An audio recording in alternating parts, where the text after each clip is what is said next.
So, good morning, everyone. Today, first thing I'll discuss about the question paper of weekly test 4. Okay, such that the doubts regarding this question paper should be clear to you. So, now the first in my portion, this is part 1. The first, I will discuss only the numerical question. Okay, no, so first question is the what is physics? So everyone of you have answered correctly. This then the second question. Okay, it was that it was asked to write down the dimensional formula for electric charge. Okay, so what is the dimensional formula for electric charge? You know that I is equal to Q by T. Okay, I is equal to 0. So the dimension of I is A and T is T. So dimension of electric charge will be N0, L0, P and A. Okay, this is the dimension of electric charge. Then why you cannot resolve a molecule by using microscope? Okay, in the second chapter it was discussed that the limitation of microscope is that it can only the limitation of the microscope is that it can only resolve the object which has size less than the wavelength of light.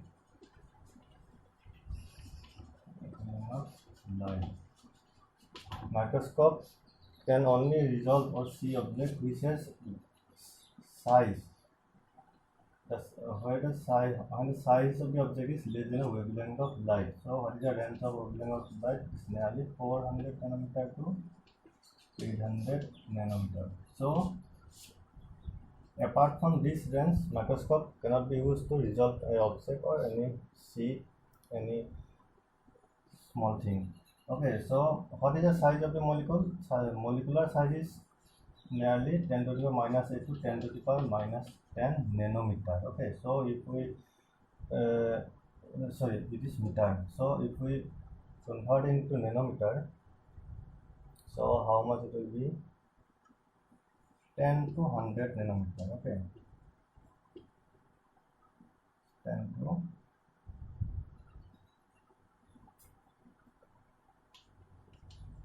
9 meter. Okay, so the molecular size is how much?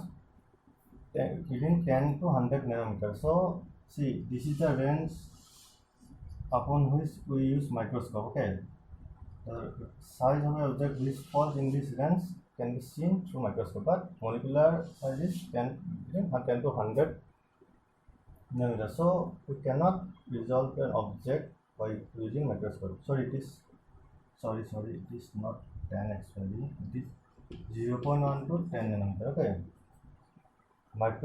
size of a molecule is in the range of 0.1 to 10 nanometer. So using a microscope, we cannot resolve a molecule.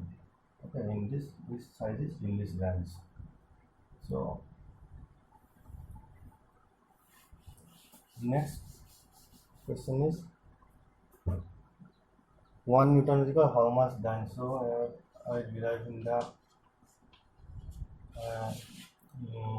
last class that 1 Newton is equal to 10 to the power 5 dyne. Since Newton is how much? kg meter per second square, and dyne is 70 gram centimeter per second square. Okay, if we convert this into this form, so it will be 100,000 gram into 100 centimeter per second square. So it will be 10 to the power 5 gram centimeter per second square. So 10 to the power 5 times. Okay, so this.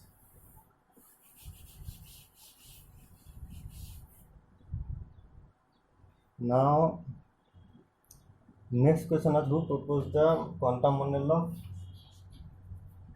atom? So it was Niels Bohr. Niels Bohr first proposed the quantum model of atom in his postulates. Okay, where he quantized the angular momentum of an electron around the nucleus. And next question was you are asked to write the 7 fundamental physical quantities. So as all of you know this question actually, so I am going for next question. In next question, it was given that the angular diameter is of Sun's angular diameter is how much given? 1920 arc second. Okay, double this. So and distance is given, so it is theta. Okay, so distance is given, so distance from Earth to Sun is how much? 1.492 into 10 to the power 11 meter. So you are asked to find the diameter of, so this is the diameter of Sun. Okay, so in this type of question, what we do, we first convert this angle into radian form. Okay, so 1920, this second means into 1 by 60 into 1 by 60 degree. Okay, then we convert degree into radian. So see, 180 degree is equal to pi radian. So 1 degree will be pi by 180 radian. So we convert this 1920 by 60 into 60 into pi by 180 radian. Okay, first we convert the angle into this. So consider this as alpha.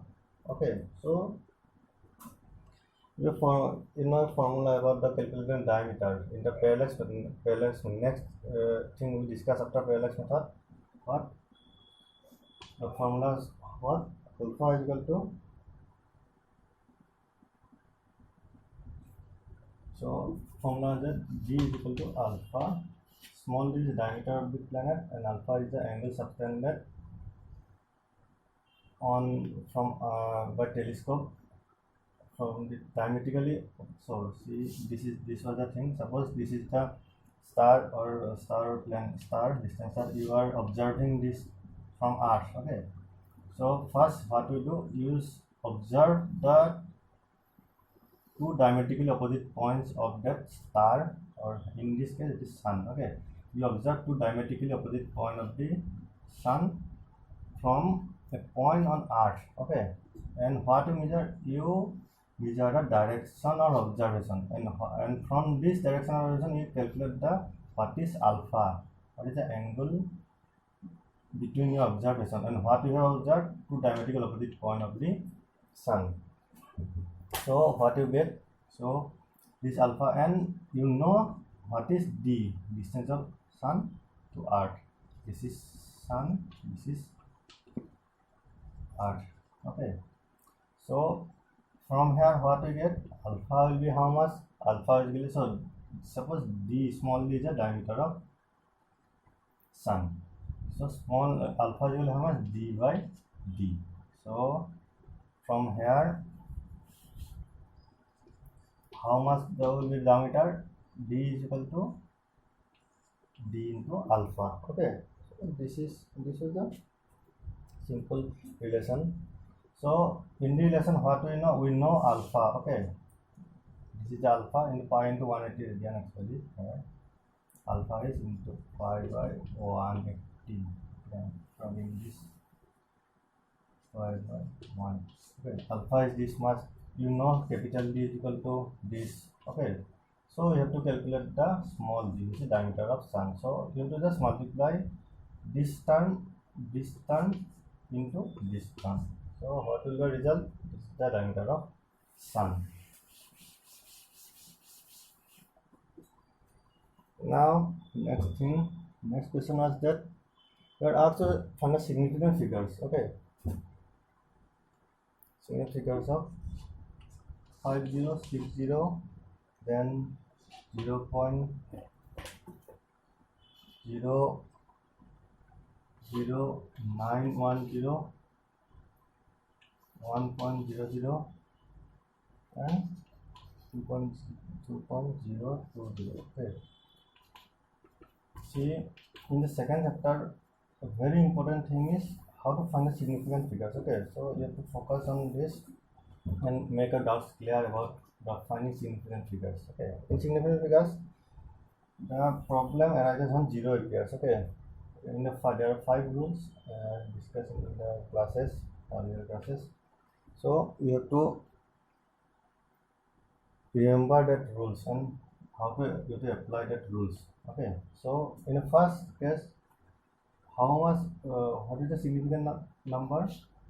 See, if there is no decimal point is present, then ending zeros are not significant. So their significant number is 3. Okay. So in this case, when the number there is a rule that when the number is less than 1, the zeros on the right side of the decimal point are not significant up to the first non-zero. So these two zeros are not significant after decimal point. So their significant numbers will be 3. This zero will be significant because there is a decimal point present. Since there is no decimal point present, so this 0 is not significant. So here, what will be a significant figure? See, ending zeros are significant after decimal point, so 3. Okay. Here, what is a significant figure? 1, 1, 2, 3, 4. Okay. See, this point is greater than 1, not less than 1. Okay. There is a decimal point. So, and this 0 is present between two non-zero terms. So, this will be significant. So, their significant number will be 4. Now, in the next question, you are asked to calculate, you are asked to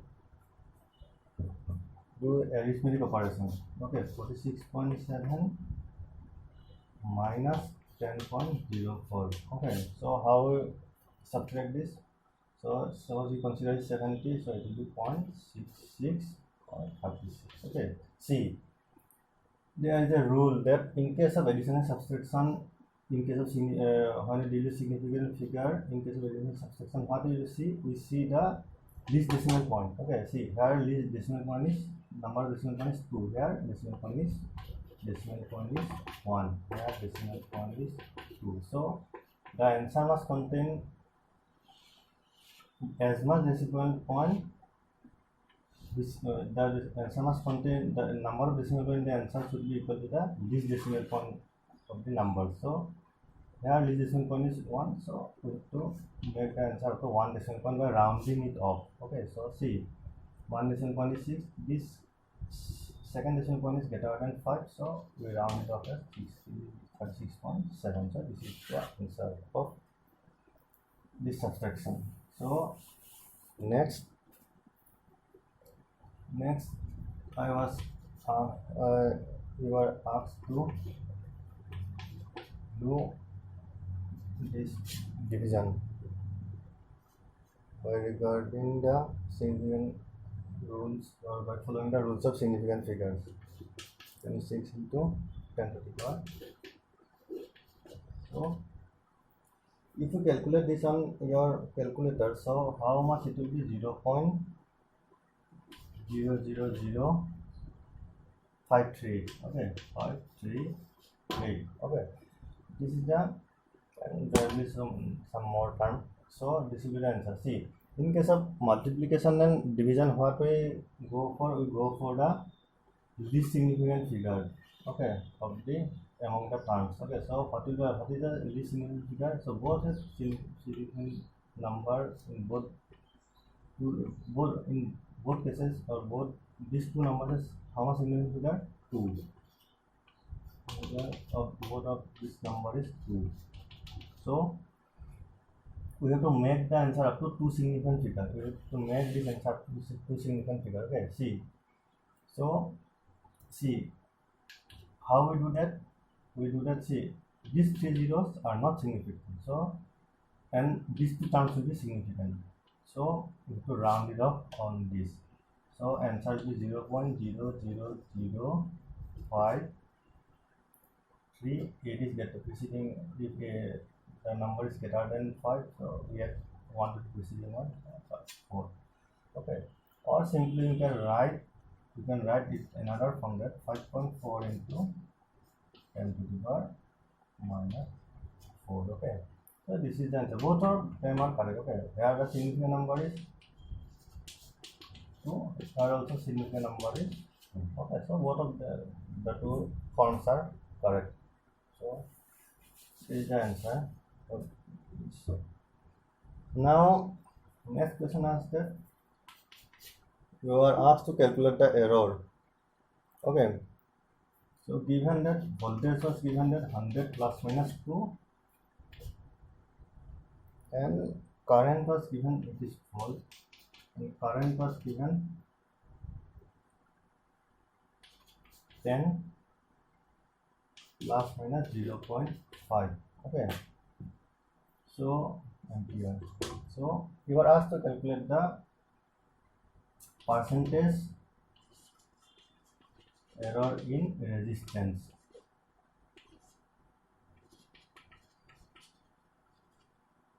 That is R. So we from Ohm's law, what we have, V is equal to IR. This is the simple form of Ohm's.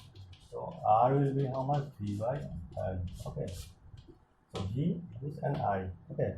So when we go for percentage error, how we calculate? What we do? In this case, the operations is what is division. Okay. These two quantities are connected via division operation. So what we do here? We first calculate the relative percentage error of both the two terms. Okay, so percentage error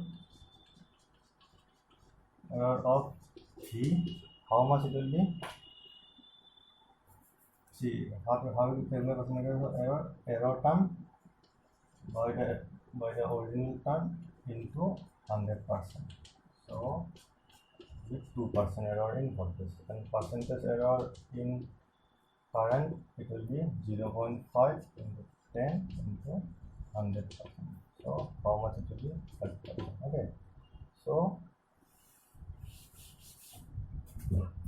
error in voltage is 2%, error in current is 5%, and we know that R is equal to the quantity V by I, and this is connected to division. So in case of division and multiplication, in calculating the error, okay, resulting error, what we do, we go for relative error or percentage error of individual quantities and add them up. So what will be the error? Percentage error in R, it will be addition of these two. Okay, 2% plus 5%. So resultant error will be 7%. Okay. So this is the answer. The percentage error of R is 7%. So you consider the given value of R and value of V and I. Now you are asked to derive the formula T is equal to Q by L by G. Okay. This is also present in our textbook, and I have also derived in the class in earlier classes. So I cannot go for that. Okay. So please, those who have not answered this question, please go for this. Okay. You can also follow your textbook, or you can also see the video. Now next question was that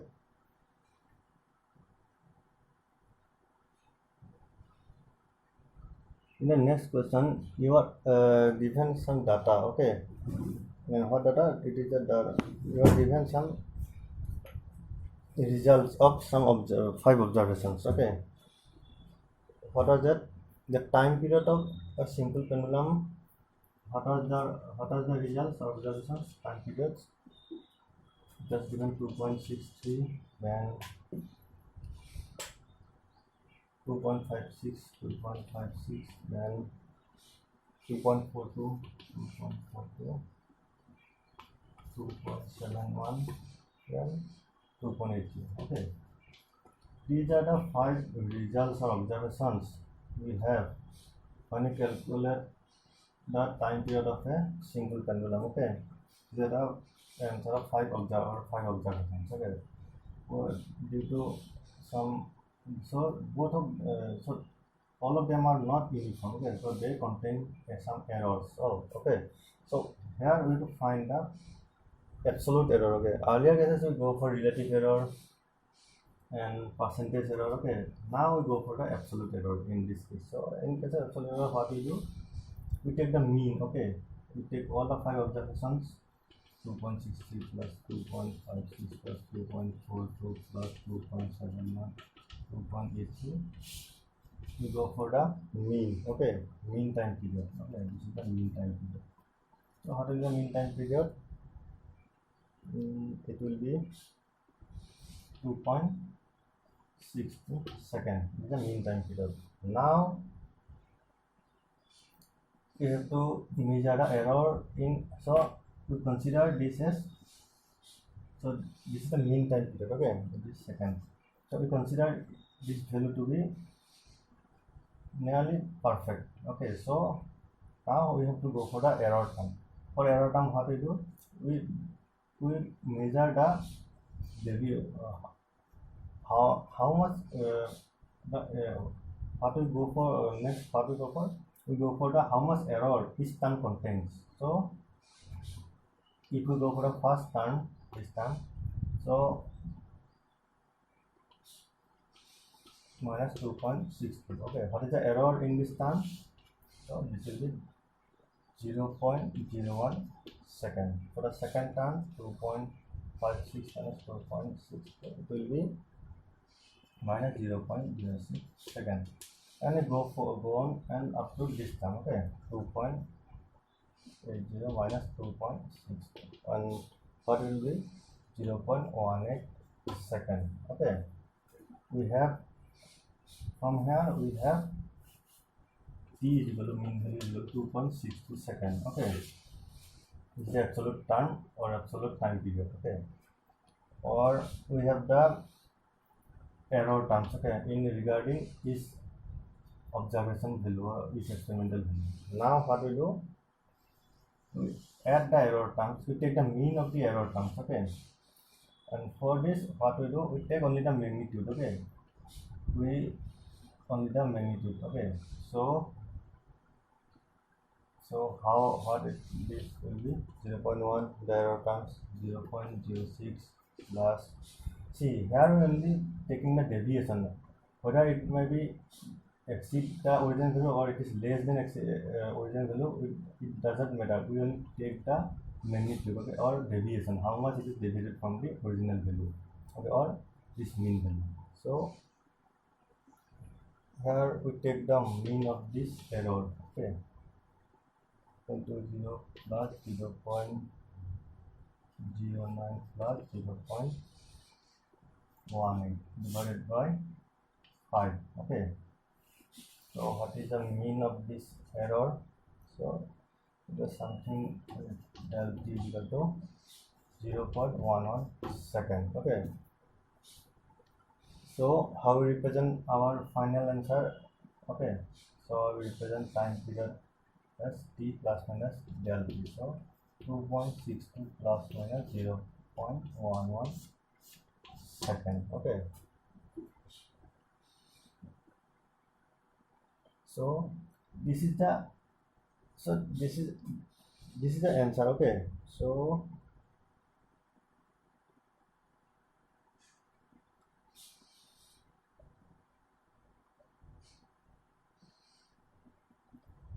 okay, we are asked to calculate absolute error. So what is the absolute error?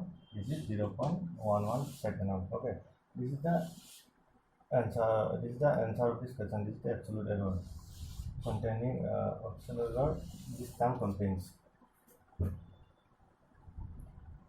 Now in the next question, you are asked to state a Newton's first law and give an example. Okay, I think all of you have done this. The next question is numerical question is, a force of 10 Newton acts on a body for 3 microseconds. Okay, given the force is 10 Newton and it acts on a body for time is delta t is 3 microseconds. Okay, it will be 3 into 10 to the power minus 6 seconds. So you are asked to calculate the impulse value F into del t. So it is 30 into 10 to the power minus 6 Newton into second. Okay. Now the mass is given 5 kg. Mass of the object is 5 kg. So you are asked to calculate the change in velocity. Okay, so impulse is nothing but change in momentum. Okay, del p. Okay, p2 minus p1. So p means mass into velocity. v1. So m into v2 minus v1. So what will be the change in velocity? It will be I by m. So 30 into 10 to the power minus 6 divided by m means 5 kg. Okay, so 6 into 10 to the power minus 6 meter per second. Okay. These are the questions just given in weekly test 4. So now we go for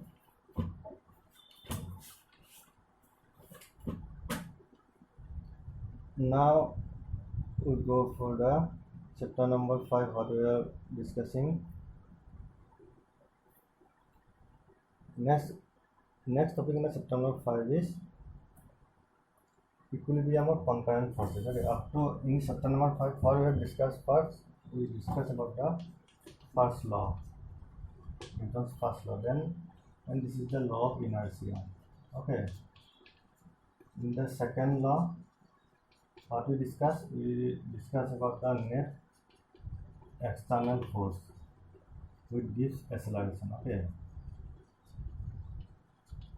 and here we will get introduced the term impulse. It's nothing but change in momentum. Okay, now in the third law we go for the origin of the force. Okay, what is the origin of the external force, and here we conclude that forces exist always in pairs. Okay, the force exists always in pairs. Every force exists in pairs, and from Newton's third law we get that every action or has an equivalent opposite reaction. Okay, minus b. And from combining Newton's second law and third law, what we conclude, what we get the conservation of momentum. That is, in a mechanical system or without absence of any external force, the total momentum of a system. Okay, in absence of any external force, there is no external force present, the total momentum of the system is always constant. Okay, total momentum is constant. Total momentum of a system is always constant in absence of any external force. So this is the statement of conservation of momentum. Or we can say that the initial momentum, okay, total initial momentum, okay, total initial momentum P initial, okay, total is equal to the final moment P final. Okay, so this is a conservation of momentum, which is concluded from Newton's second law and third law. And we go for some numericals regarding this conservation momentum in Newton's second law, Newton's third law. Okay, now what we discuss about the equilibrium of concurrent forces. Okay,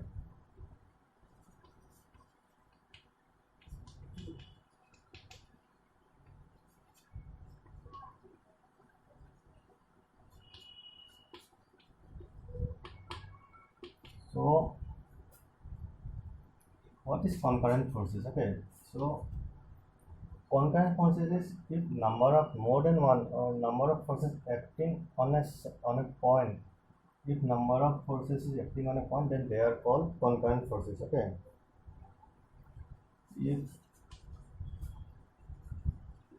number of forces act on a same point,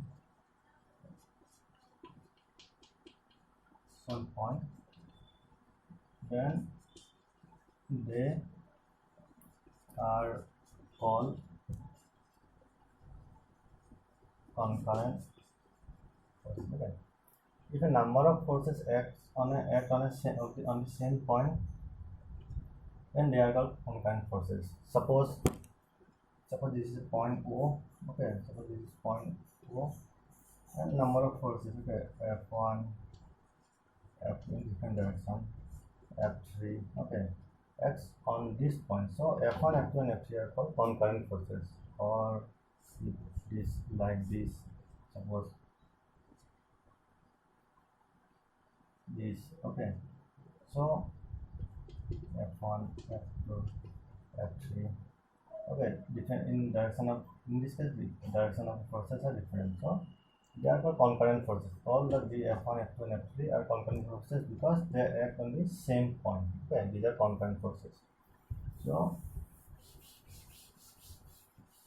now we discuss about the equilibrium of concurrent forces. Okay, so if number of forces acts on a number of forces act on the same point. Okay,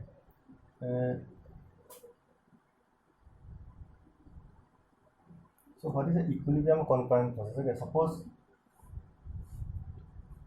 F1 and this is F. Okay, and this is F3 acting on this terms. Okay, there are two concurrent forces F1, F2, and F3. Okay, and they are acting on a point O. They are concurrent forces. They are acting on point O in different direction. Okay, so they are called in equilibrium. These forces. Okay,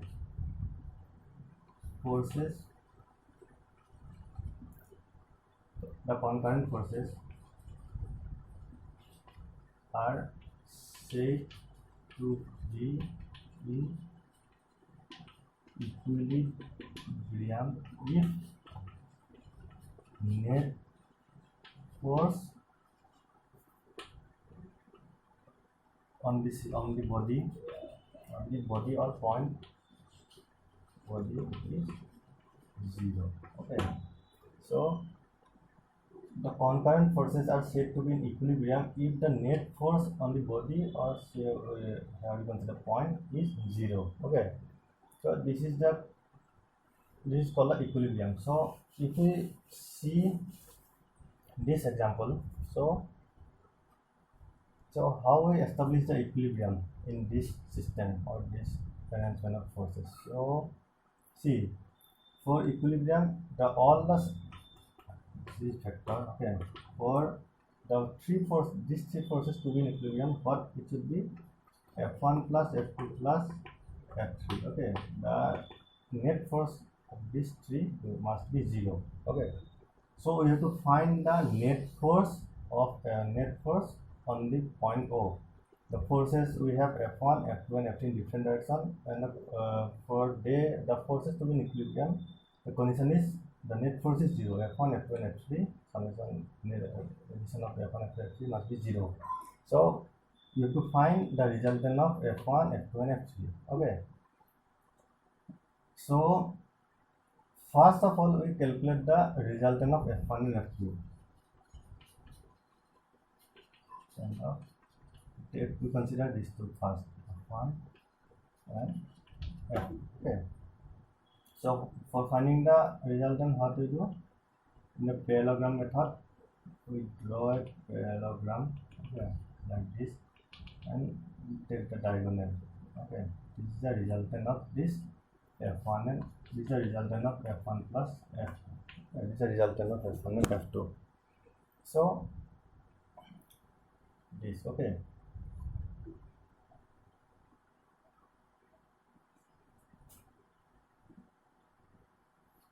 Okay, so for this to be 0, okay, so see, we get the resultant of F1 F2, which is F1 plus F2, resultant of F1 and F2.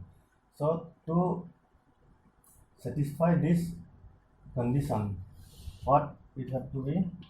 F1 plus F2 must be minus F3. To satisfy or to validate this relation, what it have to be? F1 plus F2 must be minus of F3. if you put the value of F1 F2 in this relation, what it will be? Minus F3 plus minus F3 plus F3.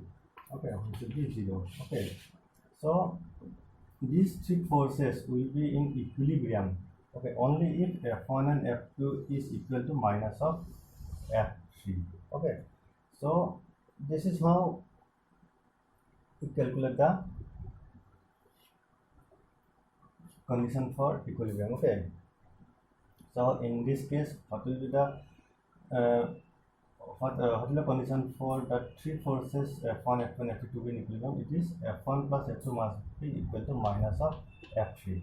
Only then we get F1 plus F2 plus F3 equal to 0. Okay, only then we get this. Okay, so condition is resultant force of two forces must be equal to the equal and opposite to the third one. Okay, so in this system, in this arrangement of forces or F1, F2, F1, 2 and F3 are acting in different direction. What is the condition of equilibrium?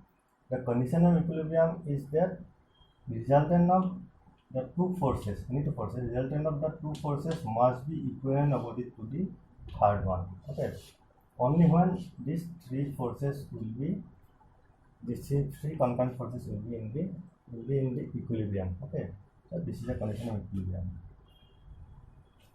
Now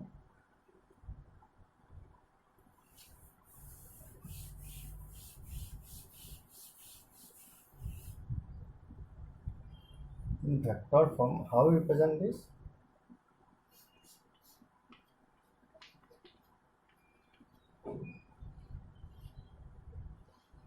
Okay, so in vector form, how in vector addition, what we do? Suppose this is vector A, this is B.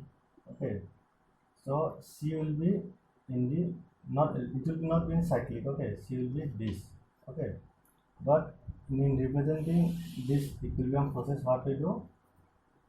We consider this C, A, B, C, three. What of the three vectors are in cyclic form? Okay, such that the resultant will be 0.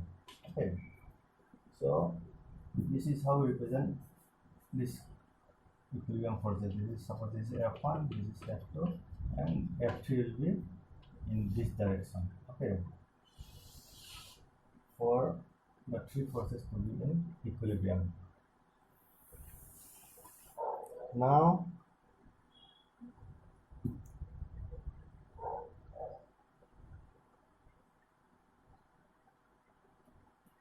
we go for the or another relation is that there is a theorem called Lami's theorem. Okay, Lami's theorem. According to theorem, what it states, suppose we have three forces. Okay, F1, F2, and F3. And what are the angles? This is suppose alpha, this is beta, and this is gamma. Okay, so what Lami's theorem suggests that the forces, the three forces will be in equilibrium if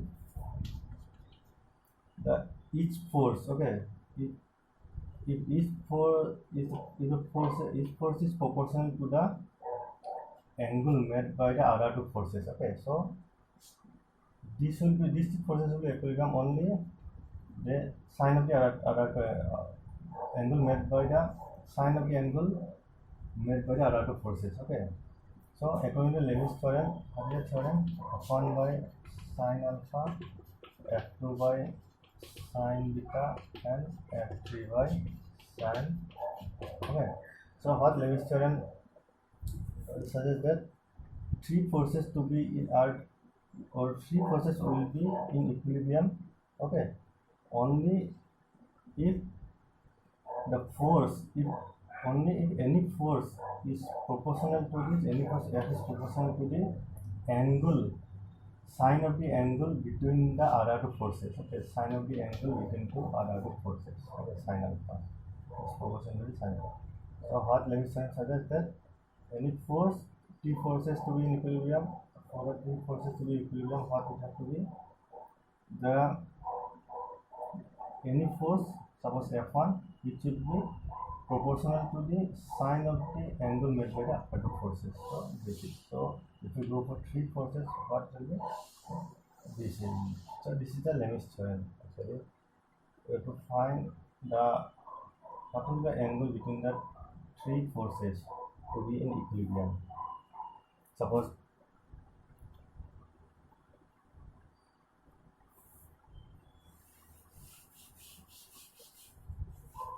now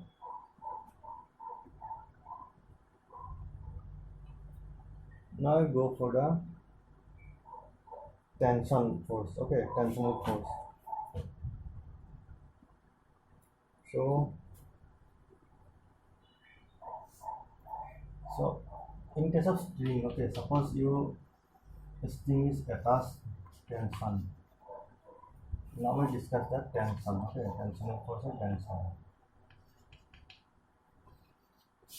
Okay, so this is nothing but a force. Okay, so what is it is always pulling in nature.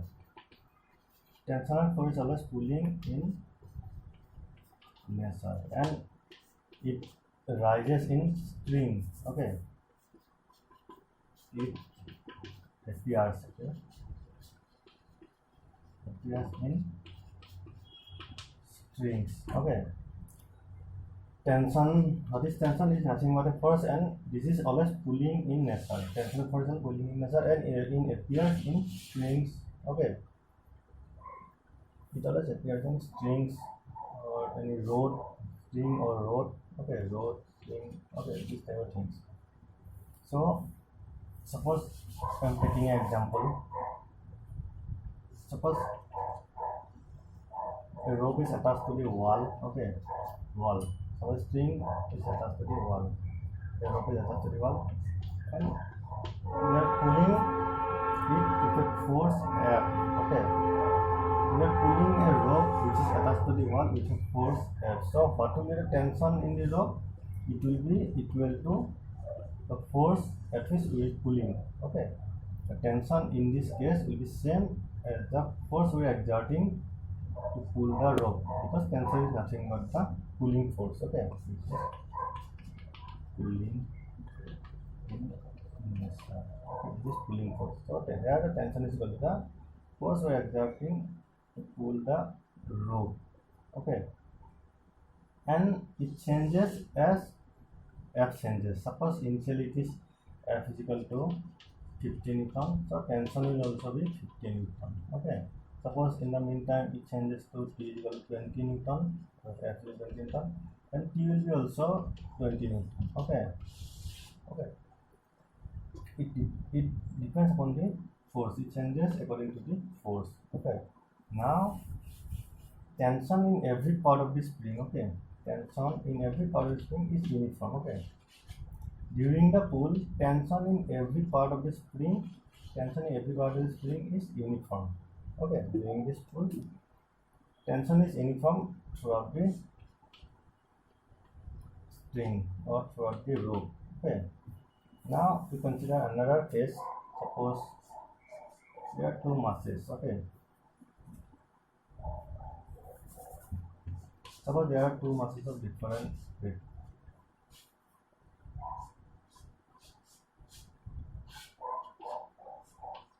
So you are pulling this with a force F. Okay, M1 and 2. Okay, suppose there are two masses connected by a rope, and you are pulling this mass M1 with a force F. So what will be the tension on this rope? It will, for mass M1, what it will be? Tension is nothing but pulling force. Okay, we are applying force to mass M1 to in this direction, and what will be tension? Tension is pulling force. So the rope is pulled. The rope is pulling the mass M1 in vapor direction. So tension will be in this direction. Now for the mass M2. Okay, what is the direction of tension? For mass M2, the rope or the string pull the mass M2 in forward direction, okay, in this direction. Okay, it is the rope is pulling the mass M2 in this direction. Okay, in the direction of F. So the tension for mass M2 will be like this. Okay, the direction of tension for mass M2 is in this direction, and for mass M1 is in this direction. Okay, because it is pulling force. Okay, the rope is pulling the mass M1 in backward direction. So it is like this, and the rope is pulling the mass M2 in forward direction. So tension will be in forward direction. So this is how we measure or we understand the direction of tension. Okay. Now I am taking another example to calculate the tension. Okay. Suppose there is a pulley. Okay. There is a massless pulley, etc. Okay. And there are two masses. This M1 and this is M2. Okay. So there will be gravitational force which others act on an object M1G. Okay. So in this arrangement, this is a pulley. Okay, and two masses are attached to each other around the pulley. Mass of this is M2 and M2 is greater than M1. Okay, so this is the arrangement of the system. So what happens since mass M2 is greater than M1? So it will go. This mass will go downward, and this mass or this system will go upward direction. So now we calculate what is the tension in the rope. Okay, what is the tension? See, this mass is pulled by gravity with a force of m2g. Okay, this mass is pulled by gravity with a force m2g. So this rope is pulling this mass against gravity. Okay, so this will be T will be in this direction. Okay, in upward. This rope is pulling, or this string is pulling this mass M2 against gravity. So it is pulling. So direction of tension will be same along the pulling force. So it will be T. See, in this case, this mass is also pulling. This gravitational force is also applied in this mass. Okay, mass M1 also gravitational force is applicable. Or gravitational force in which direction? In downward direction. Okay, gravity also pulls this mass M1 with a force of M1g. Okay, in downward direction. And this rope or this string pulls this mass also in against this force. Okay, this string or this rope pulls this mass M1 against gravity. So in this case, tension will be in the upward direction for both cases. So how we calculate the tension? Suppose the resultant, suppose this mass M2g is falling with acceleration a. Okay. Suppose this mass M2 is falling with acceleration a. Okay. So what will be acceleration of C? Acceleration is the how we calculate acceleration from the net external force. So what will be the net external force in this system? See, M2g is in downward direction and T is in the upward direction. Okay.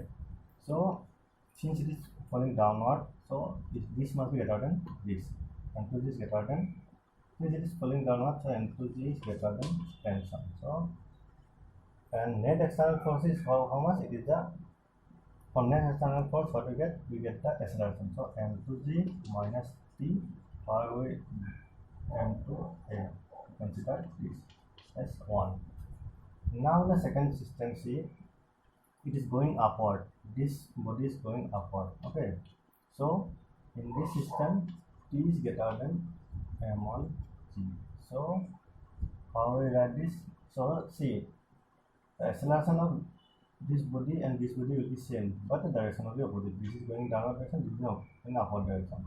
So T minus M1g is equal to M1 into A. Okay, this is 2. Now if we solve this, what we get? 2 minus 1. So it will be 2t.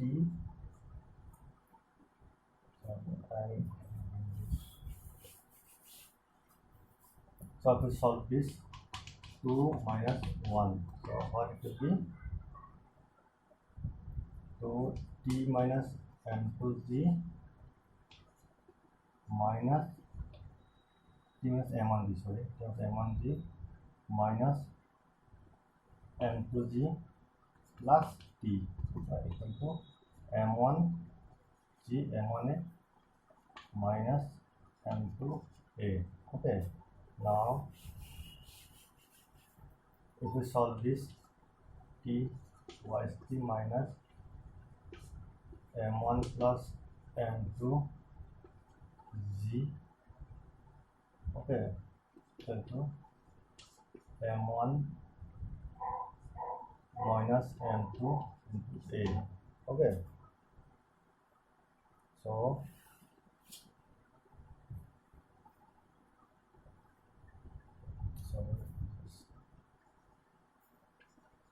m2g minus t is equal to m1 a m2a. So what will be that?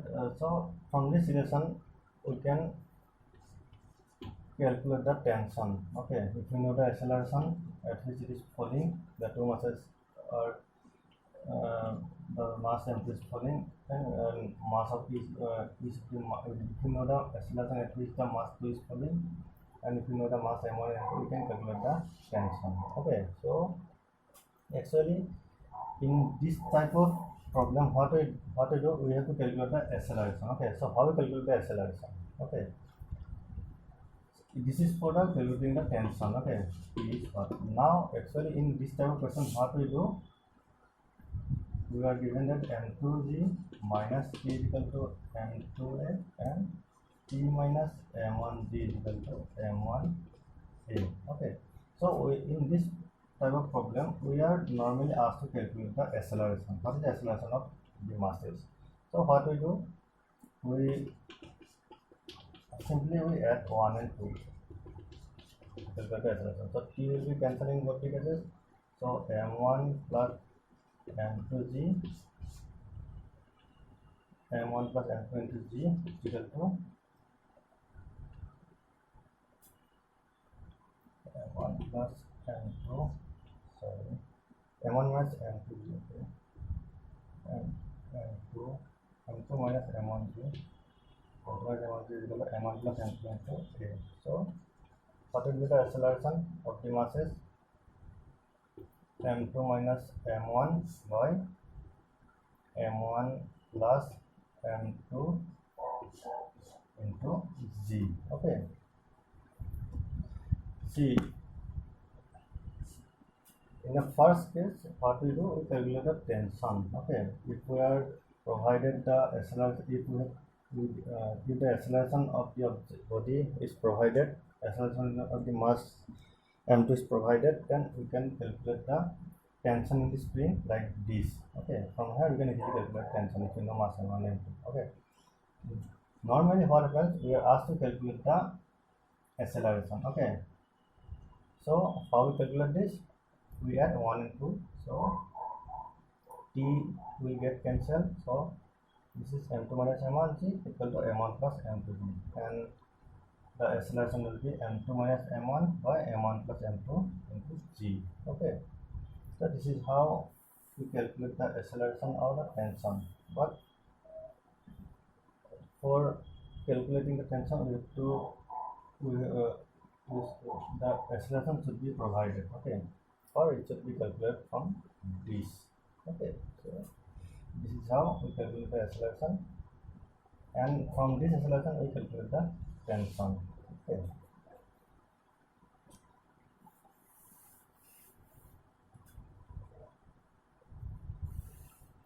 if you put the value of a in this relation,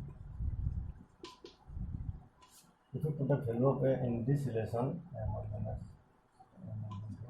if you put the value of a in this relation, we can easily calculate the tension. Okay, so this is how we calculate the tension.